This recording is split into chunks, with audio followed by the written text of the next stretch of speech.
Before we get started with questions here, I just wanted to say something. I've been doing this for 13 years, and I've never seen a man, I wasn't aware of this until I saw the film tonight, but I've never seen a man that has sacrificed so much personally of himself just to do this. And I didn't know it until tonight when I saw the film and saw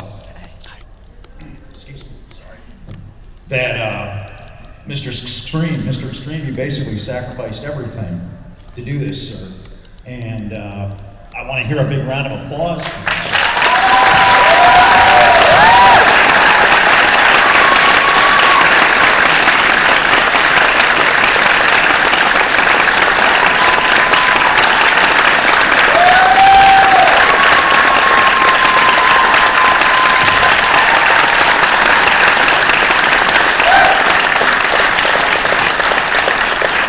Kind of like the Rodney Dangerfield of doing this. I've been at it a long time. I've met them all. I've known them all. I've rubbed elbows with them all, and I've never met a man that did the amount of sacrificing to do that this man has done. And I just wanted to make sure everyone understood that. Thank you for that.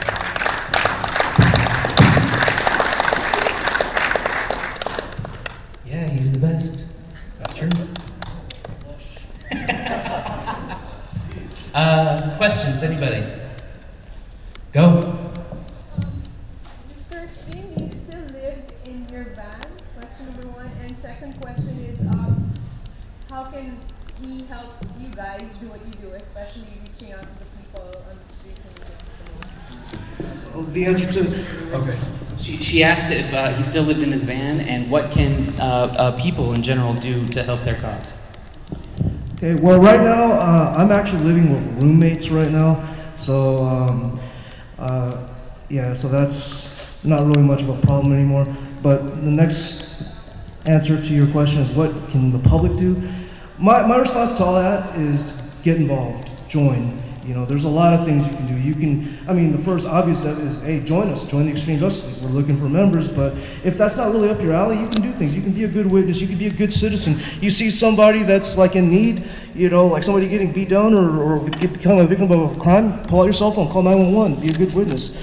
You know, you see somebody that's, you know, stuck on the side of the road, you know, try to help them out or call for help or something, you know, that's at the very least. And, you know, or you could do something like what we just did this morning over in downtown, helping the homeless. You know, you don't necessarily need a costume or a persona to do that. Anybody can do that. You know, Joe or Jane Public can go out there and give food to the needy and so forth. You know. Right there, anyone? All the way in the back. You're going to have to say it loudly. Can you introduce the director? Yeah, that's me. I'm Michael Barnett. What's up? Hey. And this is Theodore James, the producer.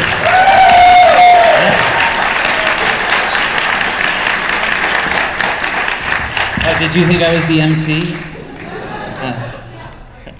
Questions? Any others? Right there, man. So, you guys are real-life superheroes. What's the closest you've run into as real-life supervillains?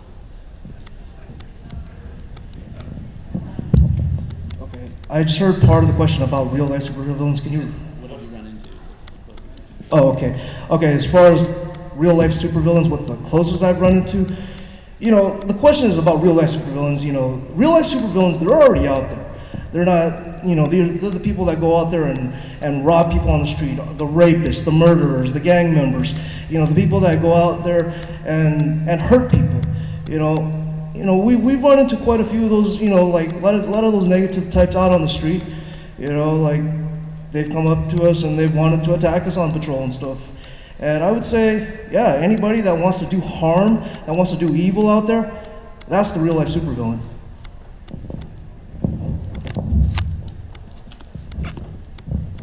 I stopped a drunk guy one night on a hover round in my Corvette. Does that count? No.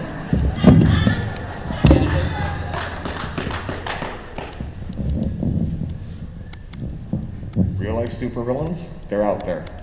They really are. They're the gangs. They're the dealers. They're the people importing poisons for our children to take. What do we do when we find them? We call the police. We report them. We watch them, and we do what we can.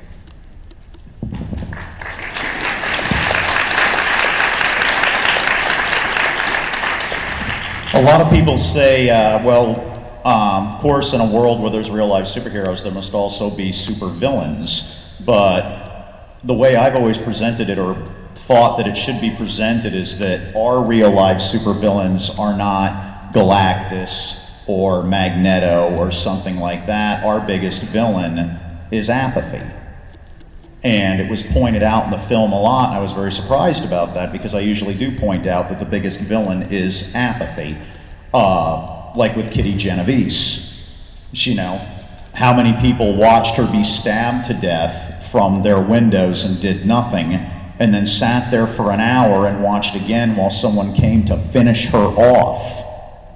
So it's not Galactus, it's not Venom or anything like that. The biggest opponent you're fighting is Apathy. And you can do that as well. You don't have to be in a suit to do it. Really quick, I just wanted Lieutenant Andrew Brown, since I want to go backwards a little bit, since we have a unique opportunity to hear from her. What can people do to help? Well, we understand that the real-life superheroes, what they're trying to do really does come from a good place. They're not out to cause trouble. They're not out to get themselves hurt or anyone else hurt. They're really trying to make a difference. And by getting others involved, either with outreach or just awareness of what's going on. So we do understand that what everyone is trying to do really does come from a good place. There's a lot of opportunities for people to be involved in their communities. There's volunteer programs. There's basically it just starts with being a good person. You know, just making good choices for yourself so that you don't negatively impact the rest of your community or your neighbors or the rest of your family, and you don't become someone that the police department then has to deal with. There's a lot of opportunities in every community. There's church programs, there's working at the food bank, there's foster programs, there's Big Brother, Big Sister programs. There's a lot of things that people can do that really does make a difference in the community. You don't have to wear a uniform, but and it's stunning. You know, I would say if you want to wear a uniform, the police department is always looking for reserves. So you can come and join us too. And I'll take one question in a sec. We have the good doctor here as well. I want to ask you really quick. We have so many superheroes here. Are they crazy? As I said in the film, they're no more crazy than you and I. That's it. They're just people. We all have issues. Some of us have more than others. They're just trying to do good. No. Unfortunately, that's all we have time for this evening. We'd like to thank you all so much for your participation. Glenn has a certificate for the director and producer for being an official selection of the Comic-Con International Independent Film Festival. Hey guys, I want to thank everybody so much for coming out, and I want to remind everybody, August 8th, HBO, tell your friends, get the word out. Thanks everybody, have an awesome Comic-Con. Thank you for coming, and in a moment we're going to be starting our next film, which is Comic Books Go to War.